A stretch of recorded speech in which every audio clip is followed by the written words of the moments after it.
Welcome in to Moving the Chains, brought to you by Founders Federal Credit Union. I'm Kevin Thomas alongside John Epps, Jerel, Hendricks on the board. As always, here for our Round 3 playoff preview special for South Carolina high school football. John, Round 2 was a lot of really good action, man. We saw some upsets, saw some blowouts, but unlike last week, I think we did lose a few pretty heavy contenders, it feels like. Yeah, lost a couple that I really liked, and a couple games I really didn't see coming. Yeah, no doubt about it. But this round is locked and loaded, man. It's a little bit weird. Typically, that Thanksgiving week is the upper and lower state championship round. This year, it's actually a week earlier because of the way the extension has worked out now with the season with the Helene extension there. But it'll be a lot of fun. As always, guys, follow us here on Facebook at Movin Chains, on Twitter /X, Instagram, YouTube, and more at Movin Chains, MOVINCHAINS. Our website, movinchains.com. Our podcast on Apple, Spotify, Google, and more. We can always do our live preview shows Tuesday nights about 7:15, 7:30 on Facebook and YouTube. You can talk about the week's games. A lot of fun to do that. We have our recap show comes out on the Sunday night, Monday morning platform there on the podcast. We have great content, great coach interviews, play reviews all throughout this week on our other social pages as well. So check out all of that stuff. Get your Moving the Chains merch. We've got some great toboggans right now. A great gray one, a great black one. Love to have you pick that up. Support the boys here. You can email mtcgear.sc@gmail.com. We've got some great Richardson hats, a gray, kind of gray and gray, a gray and black. We got a black on gray back here as well. Lots of great Richardson hats for you guys. Some T-shirts, a black T-shirt, a gray T-shirt, a navy blue T-shirt, also a pink T-shirt for the ladies. Love to have you get that. Support the boys. And then the hoodies as well. Kind of a stone/white along with the gray one. You can get that. Small logo on the front, big logo on the back. Love to have you have that and support us. It's cold enough now where you can wear a hoodie at games, so make sure you get those to support us. Love to have you do that. John, any other thoughts before we roll into the CONA games of the week? Jerel, any other comments going to pop up right quick? But as always, once again, email mtcgear.sc@gmail.com for your order or send it to us on social media. Chris, what's up, guys? Good to see you, Chris. Big game for the Indians this week. Deidre says, big Lewisville Road Warriors. Yes, sir. They're going on the road to HKT. We'll talk about in here in a minute for sure. Derek says, how about them Patriots? Huge win for the boys. 9 in a row now. Get another tough task against BHP this week. Deshaun, the Camden Bulldogs. Huge win for them last week. Did not see that coming. They go on the road to beat a good Wren team late. Brandon says, going to be a battle. Batesburg-Leesville at Clinton Friday night. Yes, sir. That will be a very good one in the 2A upper state ranks. Zach says, good evening, boys. Happy Thanksgiving to y'all. Appreciate y'all. Thank you so much, Zach. Appreciate you as well, man. Appreciate all you guys for tuning in like always. Going to be a great ball game over there in Clinton. Big Batesburg-Leesville says, Cam, hey, man, that is a heavyweight matchup we're going to see on Friday night. Kevron says, happy Thanksgiving. This is from Cope, South Carolina. Appreciate you, Kevron. Happy Thanksgiving to you and your family as well. Patrick, what's up, buddy? Good to see you, man. I know we missed you a little bit, but hey, playoff time. The Indians are still playing ball. Glad to have you in here as always. Tyler, yeah, what's up, buddy? Yes, this is the point of a season where we pick our CONA games of the week. We could pick every game to be a CONA game. They're that big. All big games now. Travis says, let's go West Side. They are hot. They are rolling. They get a shot at Camden this week. Malcolm says it's North. Hey, I mean, that offense, the defense, everybody's playing great for the Yellow Jackets. Agree with you, Reed, there. They're playing great football. Christmas says, can't wait for Friday. Me too, my man. Be a lot of great action across the Palmetto State. Any other thoughts, John, from you before we roll into? Let's get into it. Our CONA games of the week, our Carolina Orthopedic Neurosurgical Associates games of the week, 5 of the biggest ones across the state. Let's start with that game down in 1A, the Daedrian just mentioned there. The Lewisville Lions at 11-1, traveling to take on the 10-1 Hunter-Kinard-Tyler Trojans. Lewisville actually beat the Trojans 44-16 back in week 1. A lot has changed since that time, of course. Lewisville, 39-0 win over RSM last week, averaging 38 on offense, 8 on defense. HKT, a 46-13 win over Dixie. Decay, as we've been told to call them there, 39 on offense, 13 on defense. John, at this point in the season, like we mentioned, everybody's good. You don't expect to see a game that's as lopsided as the first one, but, what do you think happens between the Lions and the Trojans here? I think we're going to see a much closer game. But I still see Lewisville scoring 30, 40 points. And I don't know. I think Hunter-Kinard-Tyler is awesome. They've been playing great football lately. Lewisville's been doing it for a couple of years now. I think Lewisville, I just don't know that HKT can keep up with them offensively on Friday to win this game. I think it's going to be a little bit of a shootout, and I think Lewisville. I think their offense has been more consistent over the course of the season. I like Lewisville to win this.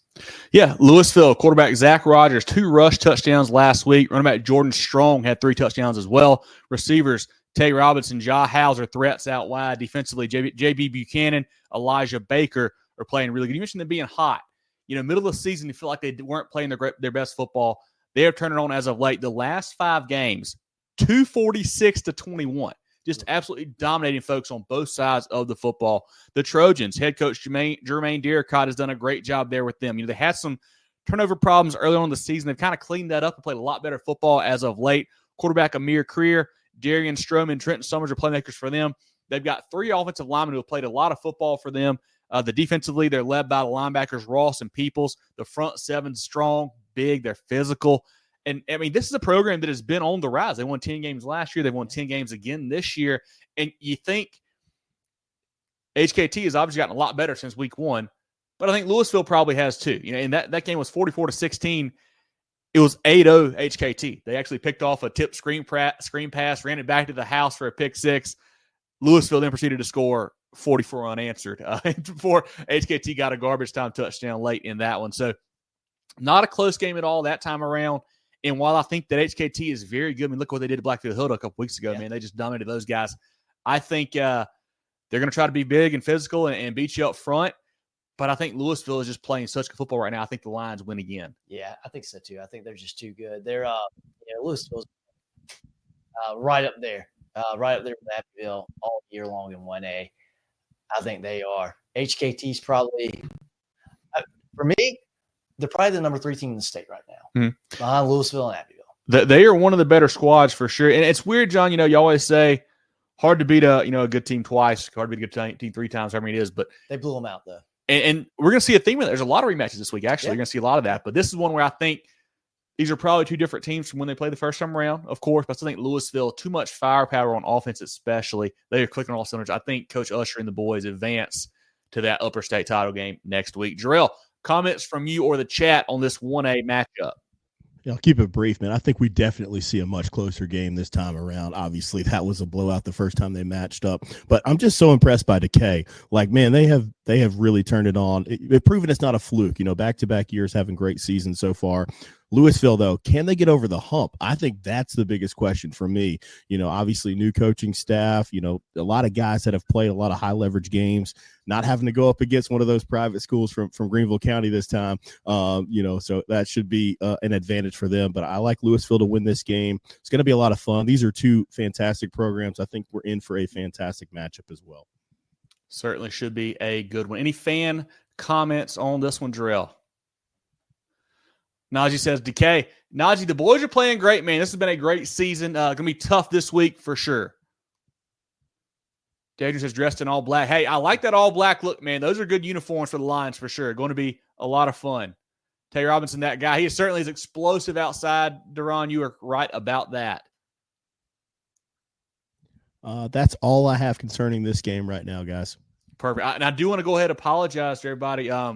Jerel's filming this show on a microwave, it looks like there. The quality of Jerel's footage is not the best. We apologize for Jerel using his grader to video himself this week. Hey, got to make it happen. I love it, man. Our second ball game here, a big-time 2A matchup.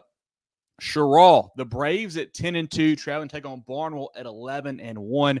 Cheraw actually 9-3 on the field. That Marlboro County game ended up being forward. They got the win for that, put them at 10-2. The Braves 35-0 over East Clarendon last week, averaging 26 on offense, 12 on defense. Quarterback Caden Thomas, running back Justin Joy had 2 touchdowns. Receivers Nick Gordon and Deshaun Drake. A good offensive line, defensively led by Crawford Poole, 6 tackles, 1 TFL. D-Man Ellerby, 6 tackles, 2 TFLs. Anthony Strong, 7 tackles. Jaden Caraway and Robert Brown as well. The Barnwell side, they shut out Timberland 21-0 last week. 30 points per game on offense, 9 allowed on defense. Quarterback Cam Austin, a touchdown pass and a touchdown run. Logan Sturkey had a TD catch, but he's really probably a bigger factor in the run game as a blocker and also on defense. He is a guy that gets involved all over the field for them. Receivers, a couple options out wide with William Robinson. He's really stepped up big. Jaquan Peoples as well. Running back Nehemiah Brown, defensively led by Edie and Thomas. Kicker Lane Evans, 2 field goals last week. That's always big this time of year, and especially the 2A level. If you got a guy who can make some field goals, that could be clutch in that one. John, this is a big time matchup between the Braves and the Warhorses here, going on down at I believe it's W.W. Carter Stadium down there in Barnwell, Macquarie Field. Who do you like in this 2A matchup? I think Barnwell. For me, Barnwell's always good, right? You never doubt Barnwell. But for me, what I think was really the statement for them was later in the season, going on the road and being Hampton County, and being by 2 scores, kind of being convincingly. They beat a Goodwill Branch team a couple weeks ago as well, or finale of the regular season. Cheraw, they've been great. I mean, they've given up, haven't given up points since November 1st. 3 games ago. It's pretty tough. Chesterfield beat Chesterfield 45-7. I think Cheraw is very good. They've improved tremendously this season. They obviously have a lot of talent there. If this game is in Cheraw, I would, hey, maybe a toss up here. I think being in Barnwell, they know the territory. This is a familiar atmosphere, familiar game for them. This is a big stage for Cheraw, big time stage, and I think Cheraw is probably going to be around next year as well. They've got a pretty young team from what I understand. I think Barnwell wins, though. Being at home, they've got the experience, and I think they're a little bit better. I think Cheraw will keep this game. I think it's probably a 10-point game. But I think Barnwell's just a little bit better in this one. This is a game where, I think both teams are clicking on both sides. Michigan last week, they both had shutouts. They're playing great on both sides of the football. 2 games that we thought might be kind of dicey for them. I thought Timberland especially would give Barnwell a hard time, and the Warhorses had none of that, man. Just dominated all game long. The worry for me on the Cheraw side, health a little bit. They've been a little bit banged up lately, and then the passing game has not really been there. They've been relying on they run a lot, which is fine until you run into a team that is going to shut that down. Maybe it's this week. We'll see.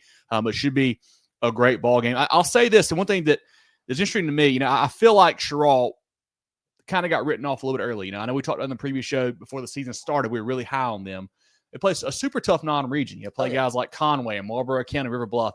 They took some lumps early on, and that, kind of set them behind in people's minds. But really, they use that to get better, of course. And that's why going into this game, I think Cheraw will be the best team that Barnwell has played so far this year. But I don't think Barnwell is the best team that Cheraw has played this year. I mean, Cheraw has played River Bluff, who is, I guess 9-2, 10-2 now, whatever it was. 5-8, good 5-8. They played some really good squads there. I will say this: I think this game is the lower state title. I think whoever wins this wins next week and goes to Orangeburg. I think this game is that big. I don't know if Phillips Simmons or Manning has anything for these 2 guys. I think Coach Poole or Coach Smith's bunch, one of them are going to be in the state title. And I'm going to lean. Oh, man, this is tough. I love both these teams. I've been hollering them all year long. I'm going to lean Cheraw on the road.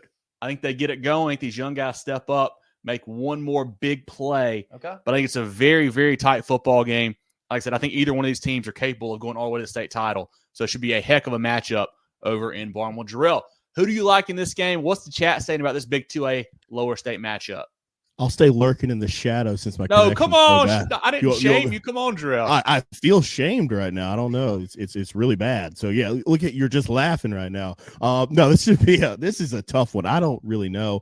I'm surprised you took Cheraw. I'm really shocked because I was going to take them if you didn't, because I like to be a contrarian on this show, because I think both of these teams are evenly matched. I think it's going to be very, very low scoring. Really excited what's going to happen here, but I'm going to go with Barnwell since you actually made the upset pick 2 weeks in a row. I like that you did that there. So, but I'm going with Barnwell. Well, who do you really want to pick then? No, I just like being a contrarian, so I'm going to go with Barnwell. I think Barnwell's been the better team all year. Obviously, Cheraw had a tough non-region. I mean, I don't think anybody in 2A played, as difficult of a non-region as they did. But I like Barnwell. I like their senior leadership there. I was going to say, a key in the games like this a lot of times is the quarterback spot. And, while Cheraw's got a young quarterback in Kane Thomas, Barnwell's got a stud senior in Cam Austin. The guy that's played a lot of football, man, is used to the big stage, can certainly make it happen in games like this. I do want to ask you guys, Jerel and John, both, the statement I made about this being the lower state title, do y'all kind of see that as well? What do y'all think is going to happen? Because I think these two teams are very, very good, and I think either one of them can certainly win again next week. I think Manning could. I'll say this. I think Manning could be either one of them, and I think Philip Simmons can beat Manning. So with that said, I don't think it's all said and done, but I don't know that any of the four teams in the lower state are going to win in Orangeburg. I think the upper state is really good. I'm with John here. I think we're discredit. I think we have not shown Philip Simmons enough love this year. Obviously, Manning, that was an impressive come from behind overtime win, over a very good Hampton County bunch. I don't think we can say that the winner of this game is going to be in for it next. I think all four of these teams who are still left have a good chance to make it to Orangeburg. All right. Well, I'll say it. They'll put me in the video. I don't care. Whatever. I'll say it. What's the chat saying about this matchup here, Jerel? Roberts has 5,000 yards of career from Cam with 2,000 rushing. That's pretty impressive there, man. He's a heck of an athlete. We know he's a great baseball player as well. Gets it done all over the field. Braley says, what's up, guys? Doing well, man. Appreciate you hopping in here as always. Robert says, Barnwell. I mean, and we say this in the playoffs for like every week, John. At this point, everybody's good. Either team could win for sure. Malcolm picks Barnwell as well. Barnwell Clinton for the title, says Tyler. Calling the shot. I like it. Yeah, I can see that. Deshandra says, Cheraw Braves, hometown proud. I like it. Yes, sir. Yes, they are playing great over there. Deidre's going with Cheraw Fairfield Central for the state game. Okay. I like that. Chris says 3-hour plus ride for Cheraw. Ouch. Yeah, not an easy road trip for sure. And it's funny because Cheraw is one of those teams that has bounced from upper to lower sometimes. So they get that region goes back and forth. So this year with them winning that region, they come down to lower state. To anybody. Tyler says Barnwell usually stops to run. Straw's halfback is pretty good. That's the matchup for this game. Yeah, and I know Cam McClendon, I think, is out. He's been out. I don't think he's back. Justin Joint has stepped in and played well in his, in place of him. So we'll see if he can get another big game. Yeah, I think he had 220 plus a couple weeks back. So we'll see how that goes. Damien says, go Braves. That's all the comments we have for this game, guys. Our third CONA game of the week, another 2A matchup, John. Batesburg-Leesville, the Panthers at 12-0, traveling to Clinton, the Red Devils at 9-2 over at Wilder Stadium. Last year, Clinton defeated Batesburg-Leesville 50-28 in our early season matchup. Last week, the Panthers 49-14 over Andrew Jackson, 40 points per game on offense, 8 allowed per defense on the season. Clinton 48-20 over a red-hot Chester team last week, averaging 42 on offense, 20 allowed per game on defense. John, the upper state 2A playoffs have been a just absolute gauntlet for everybody. Yeah. I mean, there are so many loaded teams up there, and these are two teams here that I think we all had on our list of could win the whole thing when the playoffs started. Yeah, for sure. You can never take Clinton lightly, and then the way that Batesburg-Leesville has played this year has just been nothing short of incredible. This is a really fun game, and it's for the Panthers. I feel a little bit bad for them because they've had such a good season. They've been, I think they've been number one in our poll, I think the entire season. I believe since they beat Abbeville, they really jumped up. I think they've been right there. I know Clinton maybe had a couple weeks at one as well, but they've both been up very high. And for all that, your reward for an upper state semifinal, you got to go to Clinton and play them. And we thought, we saw Chester play 2 weeks ago.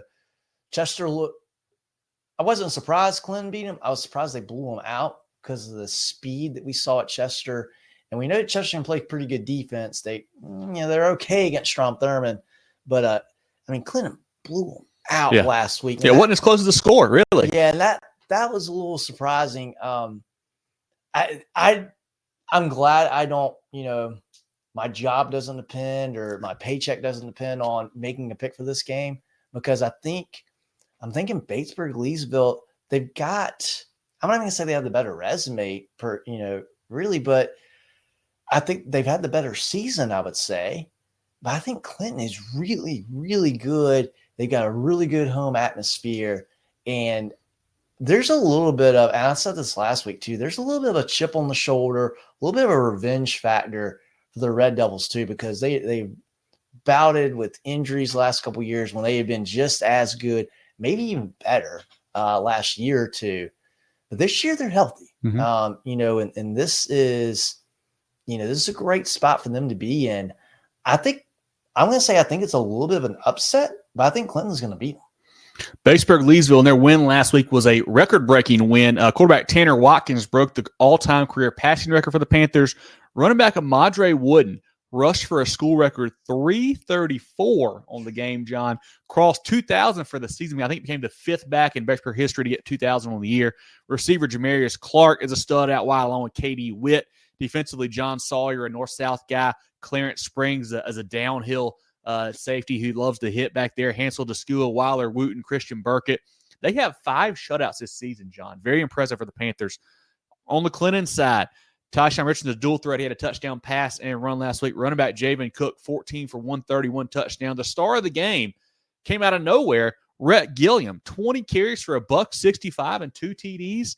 They had 433 rush yards on the game as a squad there. Devin Swindler's a receiving threat out wide. Defensively, Luke and Brett Young. Brett had a pick last week. Both had 6 tackles. Cason Copeland, Austin Boyd had a pick. Chris Boyd as well. Just a fantastic win for both of these programs. I want to circle back to KD Witt for Batesburg-Leesville. Some stats on KD Witt. He's one of my favorite players, a great athlete out there. He has 18 touchdowns on the season, John. 9 receiving, 4 rushing, 2 kickoff returns, a punt return, and 2 pick sixes. So he's getting it done all over the field. Love that from KD there. On the Clinton side, I mentioned 432 last week on the ground. They've rushed for 276 in 6 straight games. Getting it done on the ground for Coach Fountain there. This is a big-time matchup. You know, I think a key for Clinton, it seems like all year long, they start fast. They start hot. You know, last week they were up 21-6 after a quarter, 28-6 at the half. They come out firing all cylinders. If you're Batesburg-Leesville, you've got to kind of, weather that early onslaught from the Red Devils. Yeah. You know, and also for Clinton, I think you got to be patient because I don't think that's going to happen this week. I don't think by any means Clinton's going to go out there and blow them out. Yeah, I don't know if either team scores 30 in this game, but I think Clinton can be patient. I think they're extremely well coached. They've got experience, and they've got another great thing for the Red Devils is they got multiple weapons. Mm-hmm. You know, they're not relying on one guy. You know, they can spread the ball around. They give a lot to think about for the defense to defend and cover. So that makes it very tough for Batesburg-Leesville. It's gonna be a great game. And for Batesburg-Leesville, I think you look and they got very good quarterback playing Watkins, obviously a very good running back and Wooten as well. They're a very good team, but we saw them in that Saluda game and they were good. They moved the ball. They dominated that game. They scored 28 points. And then a couple of weeks ago against Strom Thurmond, it was really they lost that game. They lost that game. I know 8-7 scoreboard says they won it. We know the situation. Yeah. Strom Thurmond had to be in by 13 or whatever it was. Whatever it was. So they pressed. They went for it on 4th down. We saw Strom Thurmond play against Chester. That's if they have that kind of game, they might get blown out. Yeah. Saluda or not Saluda. Batesburg-Leesville has got the weapons on offense to win this game. I don't like their weapons as much as I like Clinton's. Mm-hmm. I like the Batesburg-Leesville defense better, but I think the fact that you're at home, I like that better. And I'm looking at the schedules and I go, what is Clinton's worst game this season? They lost a really tight game to Woodruff. Yep. And that was you were at that game. Had a chance to win late. Yeah. They're right there. And they lost to Daniel 37-12. I mean, that's, you're going to say losing to Daniel is the worst game of your year. The teams they should beat, the teams they are, same size level with, they have played extremely well. Batesburg-Leesville, they've had, that Strom Thurmond game just stands out to me. I know that's a bit of a rivalry game. There's a lot on the line for that. But I trust Clinton. I just trust Clinton more, especially at home. Yeah, 2 coaches that are used to the big time. Corey Fountain has had great success at Clinton, also had it at Lamar before this. Greg Lawson has had success everywhere. At Union, I think he was at Gaffney. I mean, he's been a winner. They know how to get it done in November. And, I do think Clinton may have had one injury up front. I don't know if he's back or not. Zach may know about it. I don't know. But they've got obviously Trey Aiken, the big left tackle that everybody wants. He's a stud. And I think I'm going to go Clinton. I think I like them a little bit better up front. I think that's the key for me. Is I think they can kind of impose their will a hair on both sides of the ball on the offensive and defensive line there, which in this time of year is huge. I think it's a very tight ball game, but I think Clinton over at Wilder Stadium, the big line play up front, I think leads them to a victory. Jerel, comments from you or the chat on this one? We're both going Clinton here, but I mean, this is a heavyweight matchup. Yeah, behemoth matchup here. I mean, we talked about it on the recap show a couple days ago. You get to the third round. I mean, these are teams that can win the state title. I mean, everybody who's involved. This is a state title caliber matchup here. Seeing both of these teams, so that makes it even more difficult. I got to disagree a little bit with John when it comes to the offensive weapons. I think both squads are pretty equal. I think it boils down to defense. I think whoever gets the most stops and who can limit the big play. As if you let Wooden get loose or you let Cook get loose or something like that on either side, I think that's going to sway momentum and that could sway the game. Like this game being played at Wilder Stadium, Batesburg-Leesville's been deserving of the number one spot all year. Clinton, they had a couple losses, but you guys mentioned it. They lost to some really good teams here. I think Clinton's just a little bit better of a team, and they get to play at home. So I'm going to go with the Red Devils, but this should be another great game here in the third round. Certainly should be. What's the chat saying about this one, Jerel? Vincent says, Big Batesburg for the win. Bradley says, Clinton probably squeeze by. Give him a fight. Yeah, it will be a great ball game, Bradley. Exactly right about that. Wilson says, Clinton by 3 touchdowns. Whoa. Love to hear that, man. Hey, they blew out a good Chester team. Certainly could happen. Nathan said move from 3 to 2A is a factor for Clinton. He's playing bigger teams. Great point. And I think this year they've got the bigger line, which is going to help them out. Wilson says Clinton blew out 2 years in a row. Exactly right. Deshandra says her boy Tanner has been hot. Yeah, Tanner, all-time career passing record. He's been great. Been great for the Panthers this season and his whole career, really. Jamie says Clinton running back always been good. They always have somebody who can run the rock. Exactly right there. Even back to the Reader days and whoever else. Wooden is the nephew of the best running back in school history. It's in his blood, says Chris. Good to know. Very cool, Chris. Appreciate the stats on that. The little knowledge there. Brandon says good pick. Clinton beats him for 30 year in a row.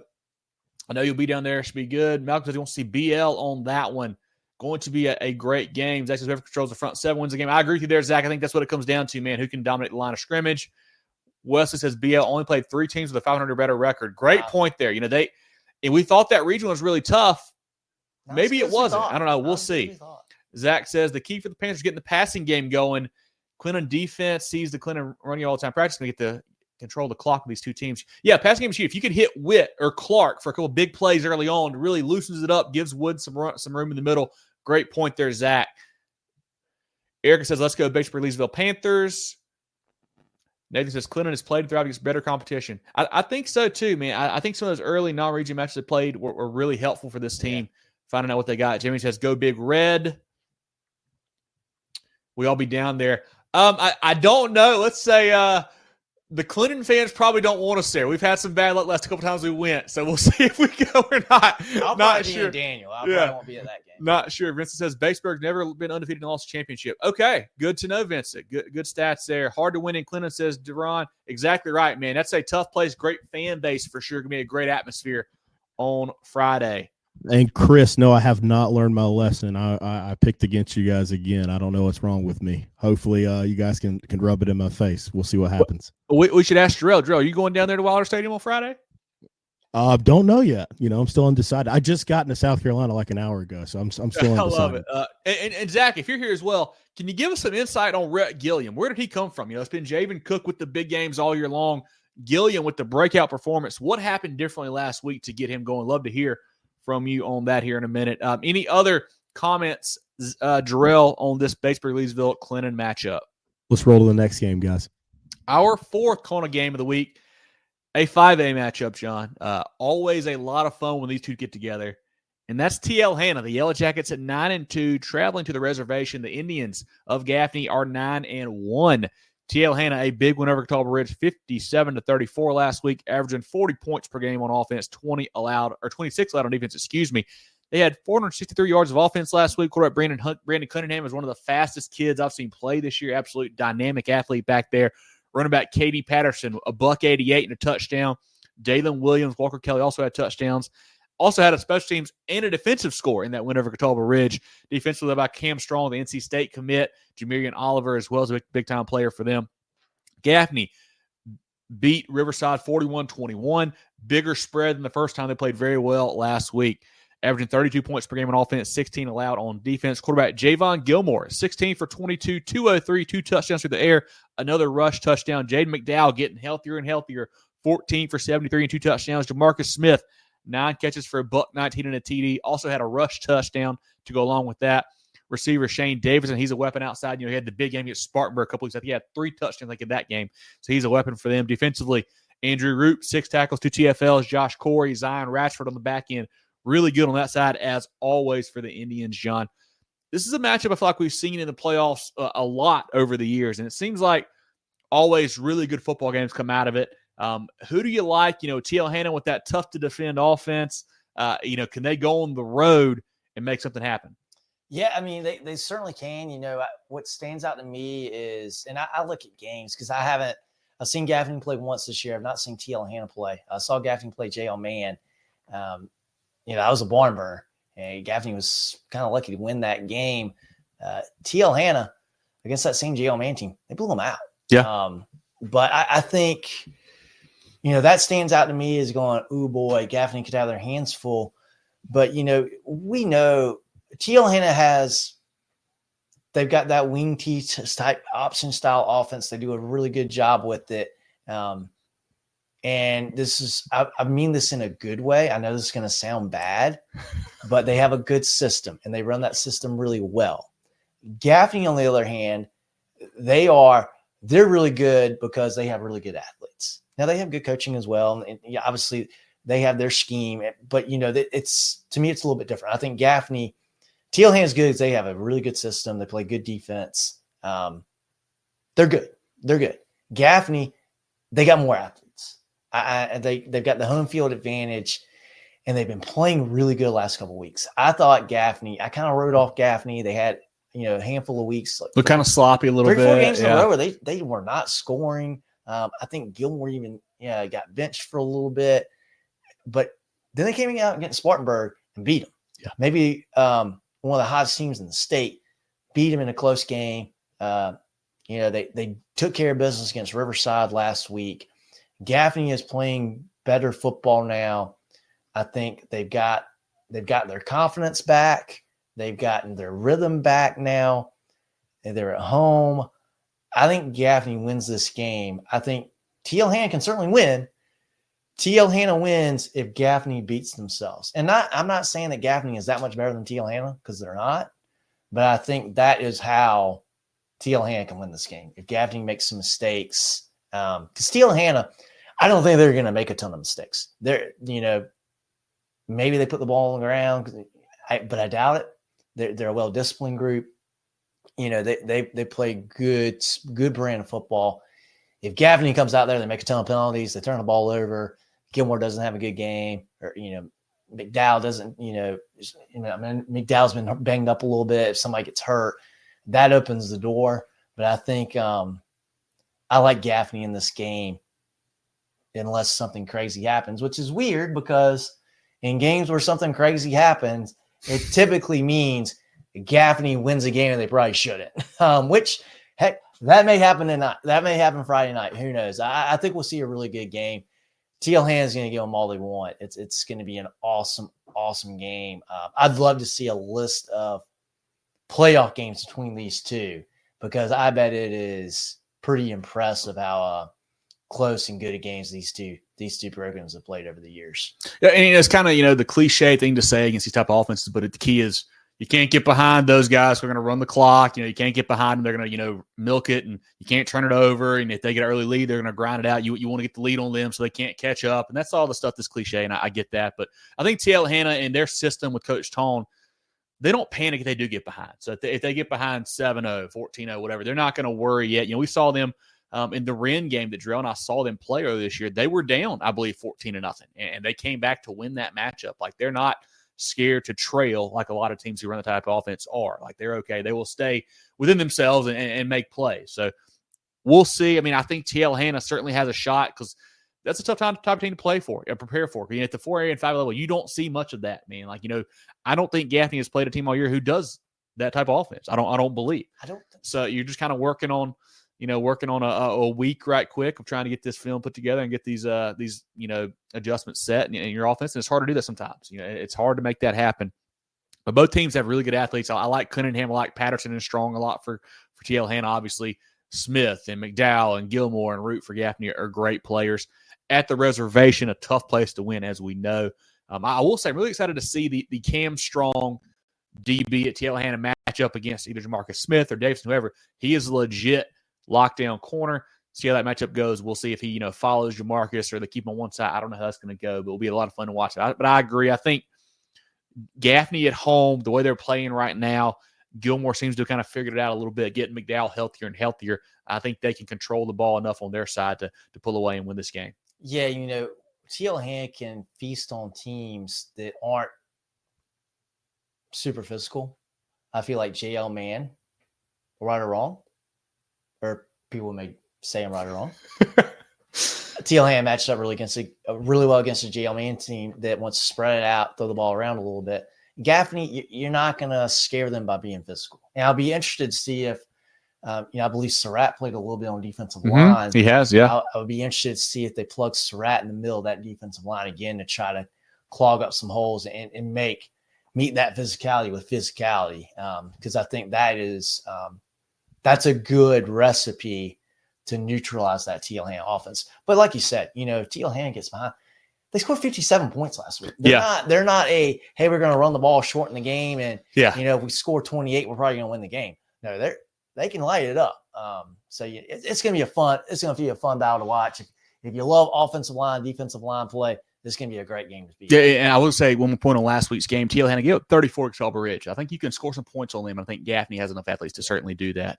It feels to me also like a game where Andrew Root may have like 15, 20 tackles. Like this feels like a game where, old school, hard-nosed linebacker is going to be all over the field. I think he may rack up the tackles on Friday night. He's going to enjoy himself Friday. No, get him a good cowboy collar. We'll be ready to rock and roll. Jerel, what do you like in this matchup? What's the chat saying about this game?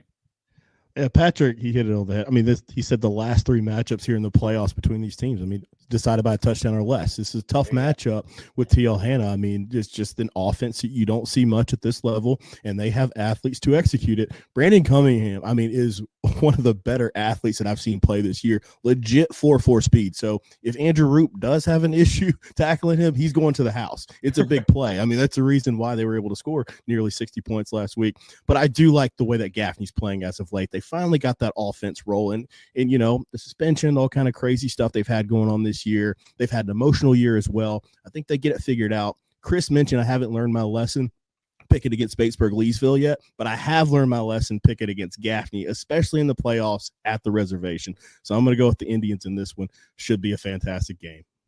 Certainly should be on Friday night. And two, it's a great uniform matchup too, man. Love the black and gold, kind of black and yellow on both sides there. Really fun to see those guys get together. Chris says Gaffney's rolling on again. They're playing great football. Chris has certainly turned around the last couple weeks. Patrick says we aren't Cheraw Barnwell. Exactly right. And they scored 34. So I think you guys can make it, certainly light it up as well. Last week, had it decided by 7 or less. Exactly. Yeah, always great matchups, it feels like, in the playoffs. Going to come down to the Gaffney defense can handle the wing tee. Yeah, it's exactly right, man. You know, I think that's a great point. And it says JL Man was on a short week against that offensive Hanna. That's true. Yeah, that was one of the makeup games of that region there. Good point there, Nathan. Reservation will be rocking, says Chris. Gaffney by 3. I can't tell what the emoji. Oh, it's Yellow Jacket. Sorry, I got you, Loud. I got you, DJ Loud. Yes, okay. TL Hanna, he's picking TL Hanna. I like it. You know, they've lost 2 games, Greenwood and Westside. I mean, 2 pretty good football. 2 teams that are still playing. Put it that way for sure. For TL Hanna. Patrick came for 2 years in a row. Made him look silly the first year, second year, shut it down. DC knows what to do. Strat will play some nose guard. I like that. I like seeing that. TL Hanna knows how to run the clock out as well. Go for it on 4th down. Going to be tough. Certainly in every game at this point is tough. I mean, they're all going to be big matchups. Note on Root, still got the boxing glove on. Okay. Good to know there. Good to know. But, hey, it's not going to slow him down. He'll be out there ready to rock, I'm sure. Let's go to the next game, guys. Our 5th CONA game of the week, a huge matchup here in 4A. John, South Pointe, the Stallions at 10-2, traveling to take on the Daniel Lions, who are 11-1. South Pointe, big win over Greer, 56-17 last week, averaging 50 per game on offense, 10 allowed on defense. Daniel, a 48-36 win over Richmond Northeast, averaging 47 on offense, 18 on defense. John, these are two heavyweights. We talked about it all year long. 4A upper state, it felt like there were kind of levels to it where we felt like Camden, Daniel, we felt like Westside, Daniel, and South Pointe were really a level above the rest of that upper state 4A. And we get two of those heavy hitters going out of here in round 3. Yeah, I think I've probably been a little harsh on South Pointe since we've been doing the show, because I think every single year they have got as much talent as, just about anybody in the state from a total roster perspective. And this year's really no difference, that they got great talent as well this year. But the difference with the team this year is they have played much more consistently. And I know you and Jerel saw them play against Camden, and I mean, we can cover that game in about 4 seconds. Yeah. But I feel like every year South Pointe I've seen them play Gaffney a couple times. I've seen them in a couple different games where you see the talent's there, you see the ability is there, but they, just make some bonehead mistakes or some bad penalties, just get in their own way a little bit, trip themselves up a little bit.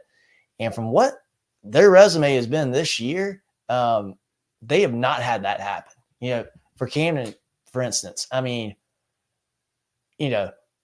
for what they did in the first half, you could trip over yourself for the running clock in the second half, and it doesn't matter. Yeah. They have been incredibly impressive.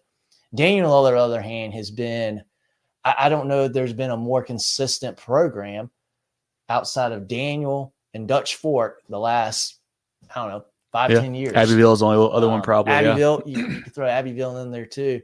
And, Daniel very consistently, and it's every year it's like every year they have a different quarterback. Every year they have, it's sort of like every 2 years they have, okay, well, they don't have Eli Murk anymore. Okay, well, now they got this guy. Hey, they don't have Myson Kelly anymore. Well, now they got this guy. They just reload every year. And I feel like every year we talk about Daniel, and in the back of my head, I go, well, I just don't know how explosive they are. And then they play Camden in the state championship that's got this all-world defense, and they score 45, 56 points on them, in the state championships and win the game because Camden just can't stop them. I think this game is going to be super exciting because if South Pointe comes out and they play like they've played all year, they don't beat themselves, I think they're the better team in this game. And I hope Nathan is up getting a drink or in the bathroom or something and doesn't hear this. But I think South Pointe's going to beat them. I don't think they're going to blow them out, but I think they've got a chance to win this game convincingly. I think South Pointe is that doggone good this year. They are really, really good. I don't know if there's anybody in the state that can blow out Daniel, but if there is, South Pointe's on that short list. I think this is a game where I think South Pointe's going to win it. And I think they're going to they could win by 10. I think they are going to be, if they play their game, if they don't turn it over a ton of times, they don't commit a bunch of penalties, this could be the one game they do it. And Daniel beats them, 42-21. And we go, well, thanks for attending the Daniel Invitational. See you guys next year. But I think if South Pointe plays the way they've been playing this year, I'm thinking it's going to be like a 45-31 kind of game. The Stallions, you mentioned they're rolling right now, John. Last week, Cam McMillan, the quarterback, 9 for 13, $172, 4 touchdowns. Mason Pickett-Hicks, 15 carries, 276, 3 touchdowns. He's got 2 touchdowns or more in 7 straight games now. He's been there forever. Receivers, Dalen Duncan, tight end Jordan Collins. But I believe he's a Navy commit, I think. 2 catches of 101, 2 more touchdowns for him. Offensive line led by Baxter and Victor Gore. Defensively, Daquan Evans, 13 tackles, a sack, and a forced fumble. R.J. Buford, Miles Wilson, athlete Jazavian Currents, a South Carolina commit, all over the field. He's a specimen out there. I think he's about 6'3", 220 or so. Big kid there on the back end for them. Akil Brown, a North-South guy, had 3 sacks last week. KJ Berg as well. All 10 wins for the Stallions, John, 28 or more points. All 10 wins, 28. That's 4 scores they won every game by. It's incredible. Very impressive for them. On the Daniel side, very good team as well. Grayson Clary, 13 for 20, $158, 2 touchdowns. Running back Kareem Shaw, 17 for 147, 2 TDs last week. Spencer Kahn, 8 carries for 199 and 2 touchdowns last week. Receiver Jason Bish, he's a big target outside for them. Defensively, Kahn had 10 tackles. Lee Turnipseed had 10 tackles at TFL. Dexter Johnson, 12 tackles. Defensive back Tremaine Davis kind of anchors that back in there. I mean, it's a big-time game, and I'm surprised you went South Point. That's kind of where I'm going too. This game, I think these guys have played 3 times in the history, 2 times very close, 1 time not close. The last time, John, you'll probably remember this, 2018, the playoffs, Daniel pulls off a victory 50-49, double overtime. Tyler Venables runs in a touchdown. They go for 2. He gets the 2. A little bit controversial if he got in or not. I was trying to find the video to share tonight, and I couldn't get it to download correctly. Very tight to see if he got in or not. The ref took a little while to make the call. They gave him the 2, and the Lions won that. That was also the night that Straight Heron retired at South Point. They were defending state champs. So a big night back in 2018 when the Lions knocked off the Stallions on the road.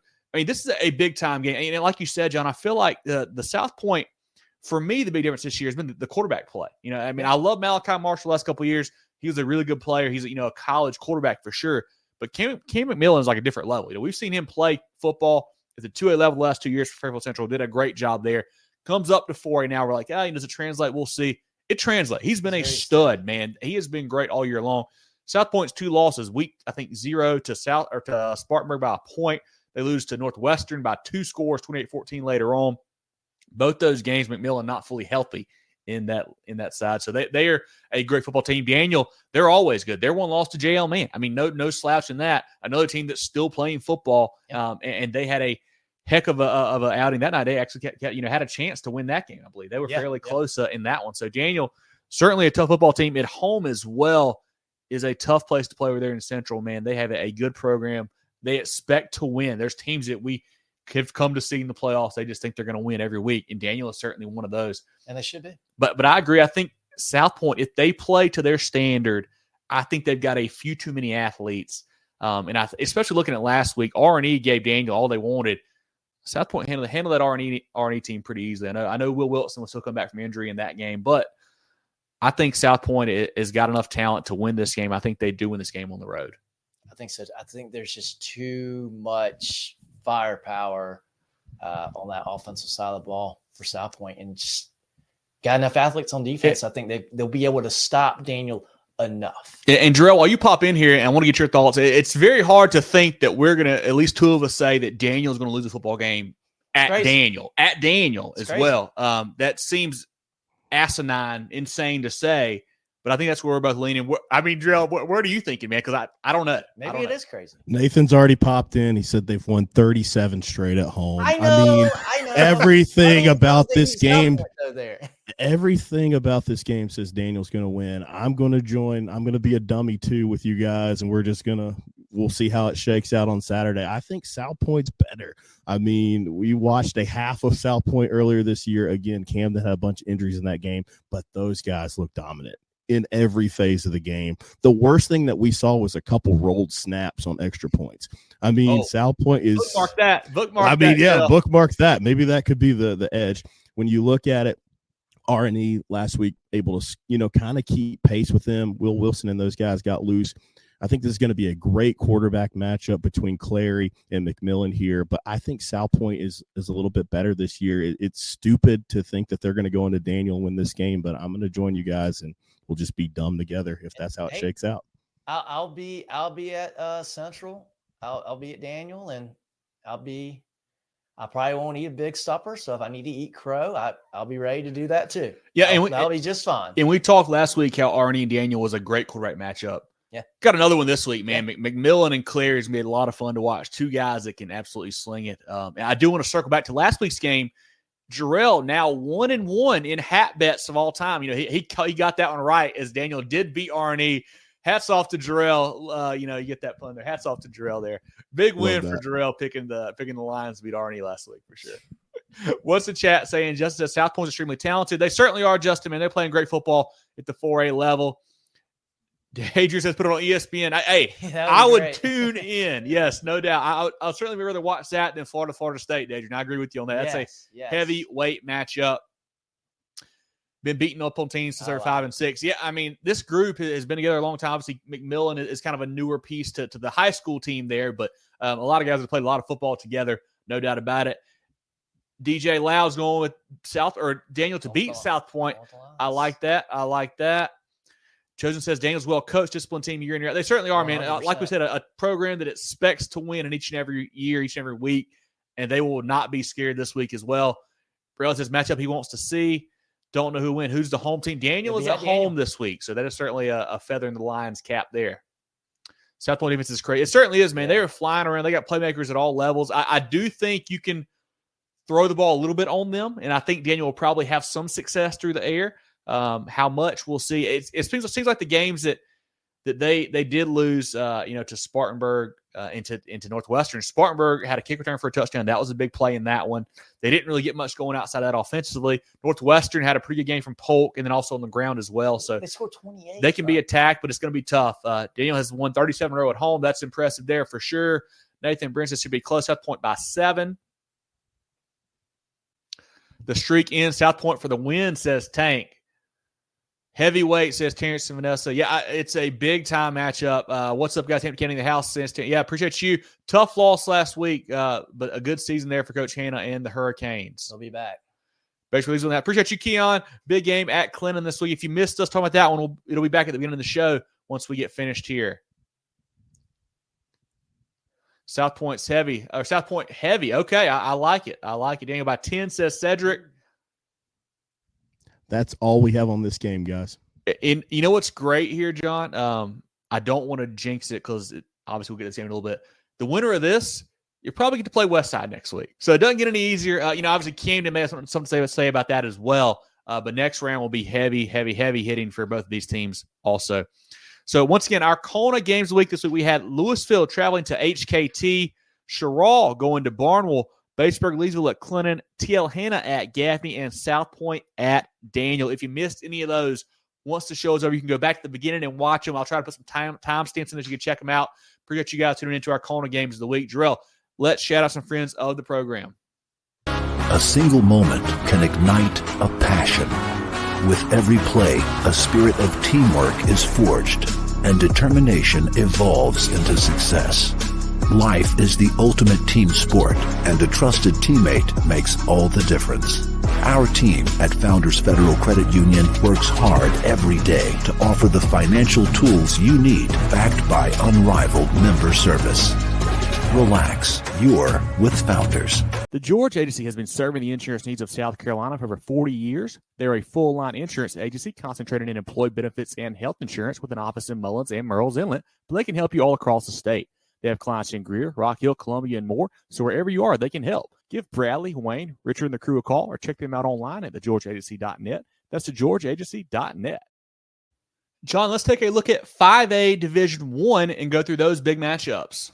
Yeah, so we talked about that Gaffney TL Hanna game, one of our CONA games of the week.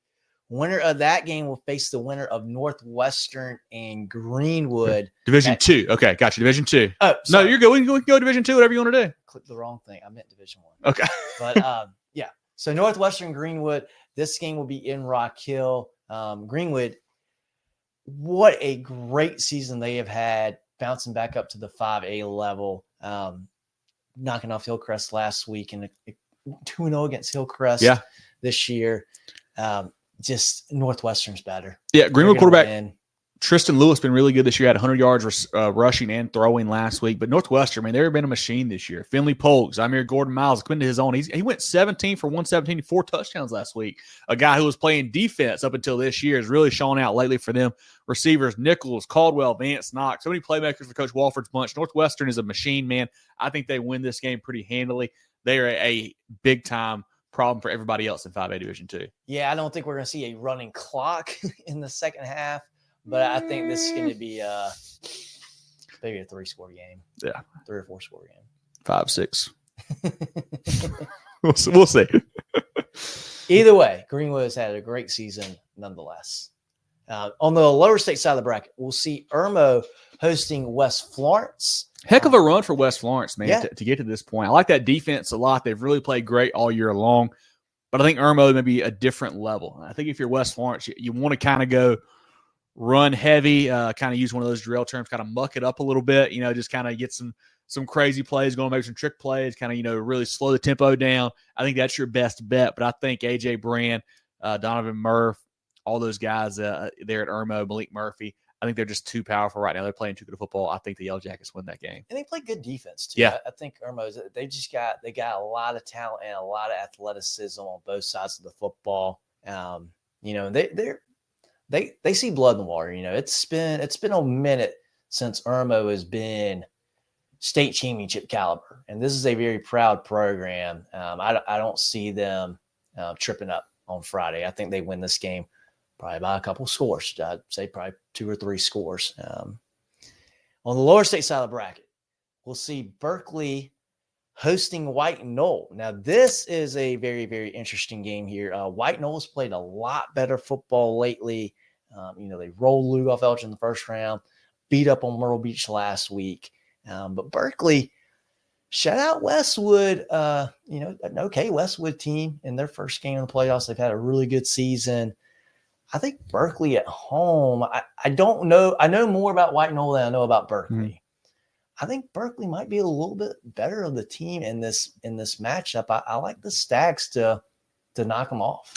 White Knoll, they've gotten a lot better lately. I mean, they play in that tough region there in the Midlands that had a lot of really good football teams. A lot of them still playing now at this point.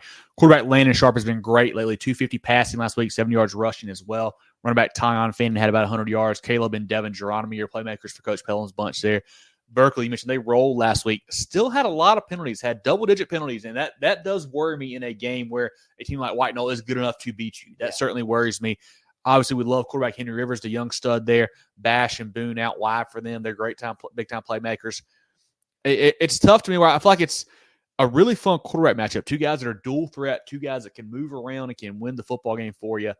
It's just who takes that next step. Like we know Sharp can do it. They made the deep run last year, went to the state title game.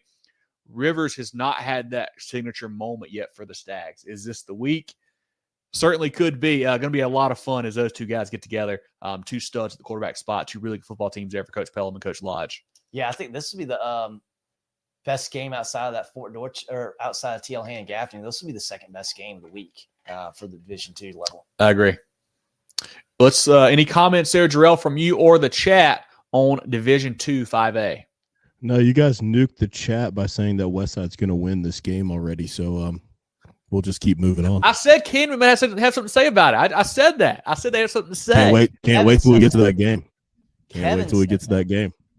Look at 5A Division I now, John. Let's get over there and look at that one. Ridgeview will head down to Somerville. Ridgeview playing good football. They're really talented. Really get on over there at Ridgeview. And he's been out. They've been playing well without him too, which has been really impressive there. They're really good. I mean, you've seen it with the offense, 22 points last week. Somerville, I feel like I was a little bit unimpressed with the game last week against Fort Dorchester. I don't think Fort Dorchester is very good. And they beat them. It was, a comfortable win. They got to play a little better. I think Ridgeview is going to give them a fight. They're going to make Somerville play good, but I like the Green Wave to win this game and go to the lower state championship next week. Yeah, I think too much Somerville firepower right now. I think Ridgeview is still probably a year away. Christian Jackson, the receiver, has been great. He's still, I think, an underclassman, maybe a junior. Trey Howard, I believe he's a sophomore quarterback. They'll both be back next year for Coach Howard there. I think they're probably a year away from making a really deep run. I think Somerville gets them this week. And then on the lower side of that bracket, Sumter will be hosting James Island. James Island team has had a really good playoff run. We know they play good defense. Put up some points last week against Carolina Forest and a nice win there.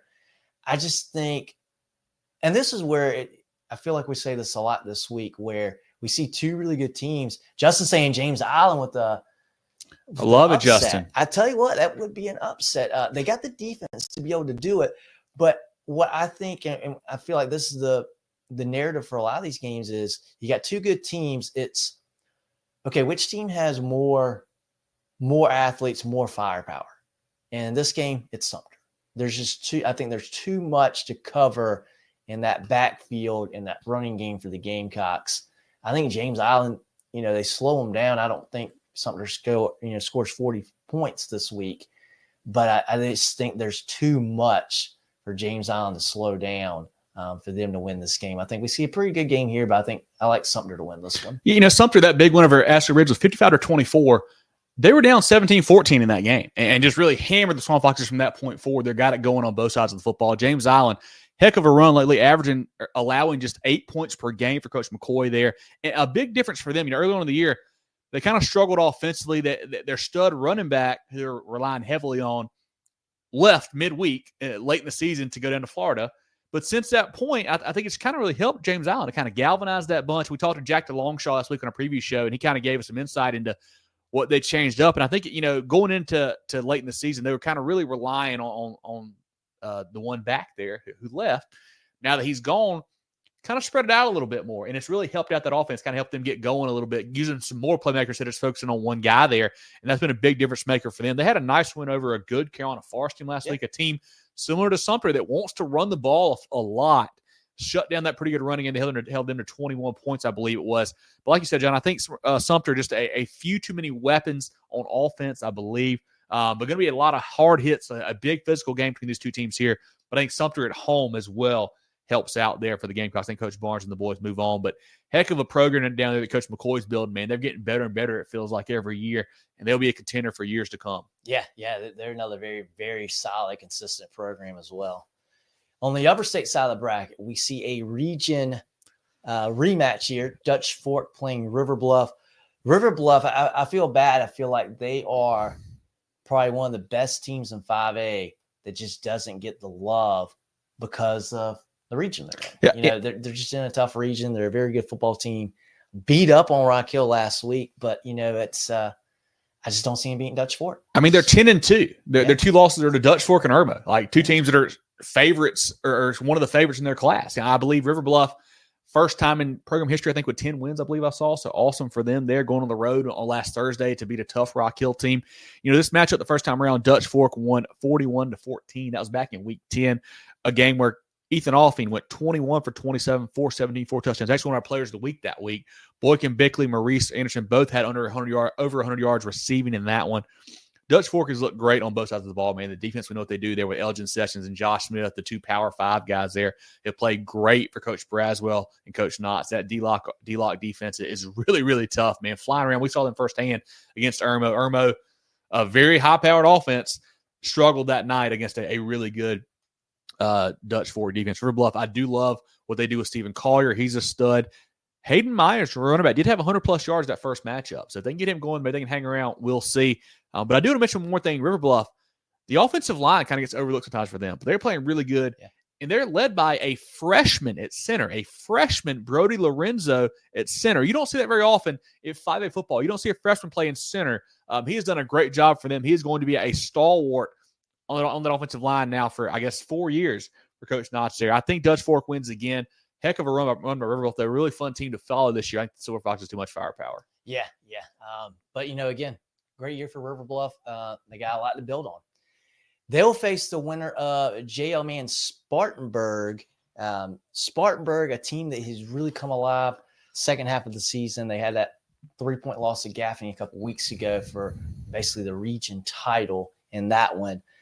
JL Man's really good. They got a lot of weapons. And this is the one game where I feel like JL Man's got more weapons and more firepower in this matchup.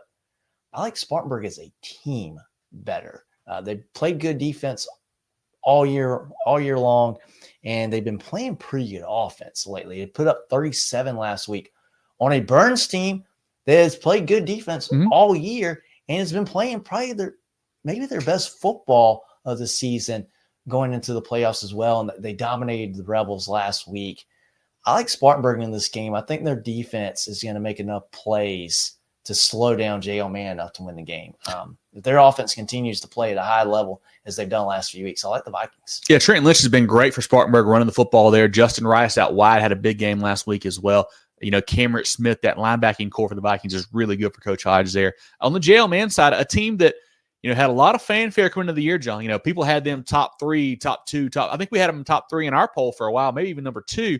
Had the overtime loss to Gaffney. Okay, so what? That's fine. Gaffney's a good team. And they kind of got beat by TL Hanna on that short week. We kind of forgot about him a little bit. We didn't not say forgot about him, but they kind of dropped off the radar a hair from where they were earlier in the year. But you mentioned they've got plenty of talent. LaDainian Martin, Esias Morris, and McLeod Darnell at quarterback there. Bruton on the back end on defensive for them. They've got studs everywhere. And Coach Watson does a fantastic job with that group. He's building a very good program there. I think the key for me is, can Spartanburg get the pass game going? Can they find Rice a few times? Can they hit some big plays on that side? Because Coach Watson is going to do a good job scheming up against the run, I'm sure. He will have a good game plan for that. And then Jerel, man, does it come down? Can Darnell make plays for them? Like, we know what the running backs can do with Jones and Morrison and Martin. Can McLeod Darnell find some of these guys, Keyshawn Henderson and whatnot, out wide to make a big play? I think Jerel, man, a team that went to the Upper State title game last year, I think they have a chance to get back there this. I think they win this week over at Spartanburg. If they have success throwing the football Friday, they'll have a very good chance. I don't think Spartanburg is going to let them run the ball all over them.